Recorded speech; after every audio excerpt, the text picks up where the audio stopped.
সালামু আলাইকুম। এই যে দেখতেছেন আমার এখানে এটা হাতে কি, এটা কিন্তু প্রায় ৩০০ গ্রাম হয়ে গেছে। এটা ৩০০ গ্রাম হবে।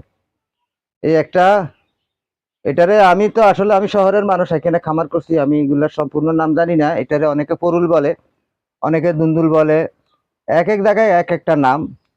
এটা কিন্তু ৩০০ সাড়ে ৩০০ গ্রাম ওজন হবে। এই হিসাবে আমি কিন্তু আমার এখানে প্রতিটা গাছের মাধ্যমে, প্রতিটা গাছের পাতায় পাতায় আমার এখানে এই ফসলগুলা ধরছে, এই সবজিগুলা হয়ে গেছে। তো এই চিচিঙ্গা বলি আমি, আচ্ছা যাই হোক, আমি চিচিঙ্গাই বলে যাচ্ছি। কিন্তু এই গাছগুলো আমার মারা যাচ্ছে। একটা গাছে যদি ফসল ধরে, কিভাবে এইভাবে ফসল আসে, সেই গাছ যদি মারা যায়, কার ভালো লাগবে? আপনার কাছে ভালো লাগবে? আমার কাছে তো ভালো লাগতেছে না, আমার কাছে খুব খারাপ লাগতেছে।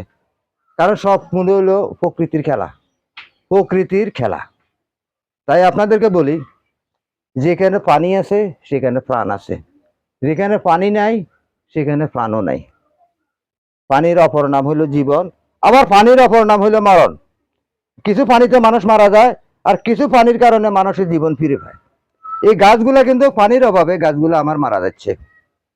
এই যে এখানে দেখেন, এখানে বেগুন, আমি যে বেগুনের চাষাবাদ করছি, এই যে দেখুন, এই যে দেখুন, এই যে বেগুনগুলা পর্যন্ত আমার নষ্ট হয়ে যাচ্ছে। এই যে বেগুন, এই যে বেগুন, এই যে আমার বেগুনগুলা পর্যন্ত নষ্ট হয়ে যাচ্ছে। এই যে, তাই যেখানে পানি নাই সেখানে কোনো শ্বাস নাই। কারণ পানি না থাকলে আপনার শ্বাসের কোনো লাভ নাই, পানি না থাকলে শ্বাসের কোনো লাভ নাই। তাই দর্শকবৃন্দ, আপনাদেরকে বলি, যেখানে পানি আছে সেখানে চাষাবাদ করবে।